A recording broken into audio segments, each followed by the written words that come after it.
Coach Rick Sloan here with the Cougar update on track and field. Coach just came off a real successful weekend hosting the Cougar Indoor. Big dual meets with a lot of pretty good teams. Can you talk a little bit about that meet, the Cougar Indoor? It was a great meet for us. We had good competitive efforts from all of our athletes, male and female, and had 5 total teams: Washington State, UCLA, Utah State, Idaho, and Montana. And so there were 20 dual meets. I'm glad I wasn't in charge of the scoring. So everybody dueled everybody else head to head, and the Cougars won all 4 of their women's meets and all 4 of their men's meets. And of the remaining 12 meets, 8 of those competitions came down to the final event, the 4x4, to determine the outcome. So it was good competition, good exciting meet, and we got some good marks out of it. How did you prepare your student athletes differently for a scoring meet than you do for, say, this weekend's Vandal Indoor or the Runner's Soul Open? Well, yes, to a certain extent. Maybe we gave them just a little bit more rest so that we'd be fresher. When we're going to keep score and have a winner and a loser, we want to win those meets. And so we want to be maybe a little bit more at our best, where maybe some of the other meets, like our first meet of the year here at our place, people kind of trained through that meet and didn't take much rest and used it as another practice for the most part. And so there are meets that are a little bit more important to us than others. Had a couple of meet records broken, 7 altogether, but a couple by Cougars. Let's first start with Stephen Scott Ellis, long jump and triple jump. His triple jump mark is now the 6th best in the nation. Talk a little bit about Stephen's progression and how can you manage that to get through in a really long season? The length of the season is something that's always a consideration, because we're competing from the middle of January, hopefully till the first part of June, and so it is a long season competitively. Most of the athletes don't compete every single weekend, and they'll train for a couple and then compete for a couple and kind of go back and forth that way. Stephen's marks were very good, early season marks especially, triple jump, and it was good too because it came on a back-to-back. He was Friday night on the long jump with, I think, 24.8 and back to 52.5 1/4. I think he jumped in the triple jump the second day.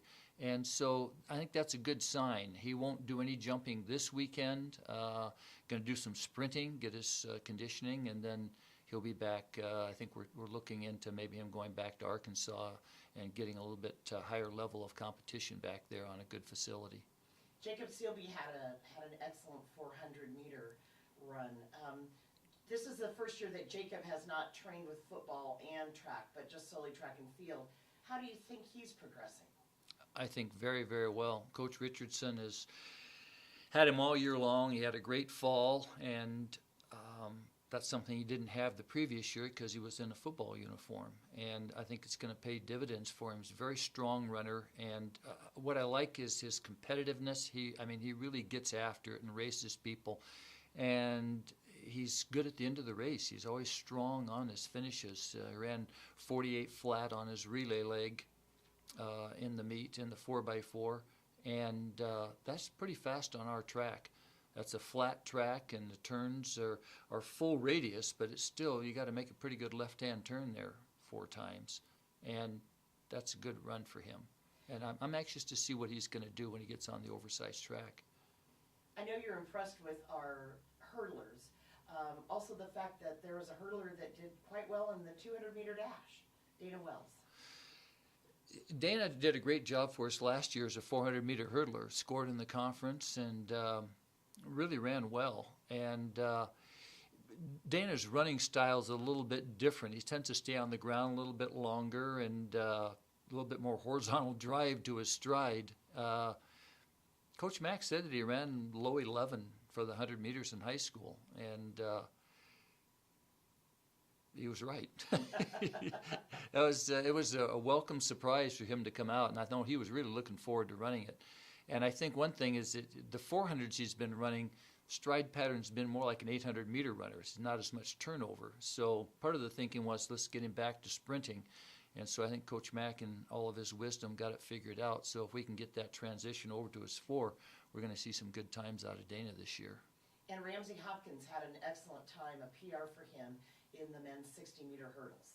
He ran twice, prelim and the final, and ran well in both races. I think 8:08, 8:07, and 8:09. And his old lifetime best was 8:08, so he was right on both sides of it. That's very good. Ramsey, I think he's going to have a great year. He tends to come on the second half of the race in the outdoor race. So I think indoors is going to help him get his first part of his race down and get his start, and then he'll be strong in the second half of the race outdoors and hopefully be down there well under 14 seconds for the Cougs.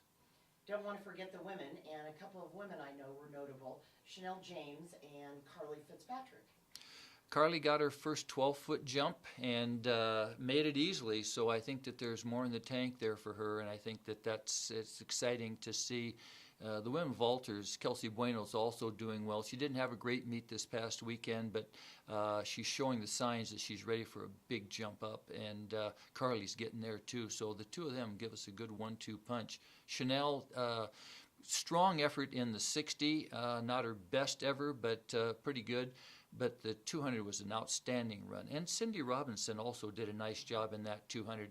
You know, I don't want to belabor the point of the flat 200-meter track, but there's a lot of centrifugal force going around those turns. And the NCAA for the women allows a 5/10 adjustment on a flat track as opposed to a banked or an oversized. So those are good marks for both of them. And again, getting on the oversized track in a couple of weekends over in Seattle, be good to see what they're capable of. This weekend, the Vandal Indoor, Yeah. 39th annual, I think, or 36th annual. It's been going on a long time. And, Yeah. and unfortunately, I'm going to say that you've probably seen most of them. Or the Cougars have been here for most of them. I think I have seen all of them. And then the Runners So Open. What are you expecting out of the Cougars this weekend?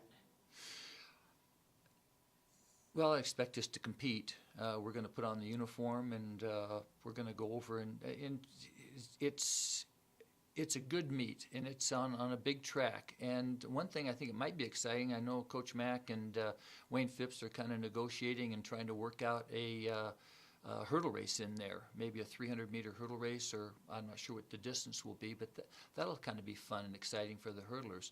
But there's schools from the Northwest for the most part coming in, and we'll look. It's just another competitive opportunity for us. And at this time of year, after training for so long, we need to use those competitions to get ourselves sharp for this upcoming Mountain Pacific meet in late February. Yes, and February starts this weekend, so I guess we're moving through indoor track pretty well. It's going by quickly, and I tell our kids every fall, make sure that you start working hard now, because before you know it, we'll be an indoor, and before you know it, the season will be over. So it goes by very quickly. All right. Thanks, Coach, and good luck to the Cougs. Thank you.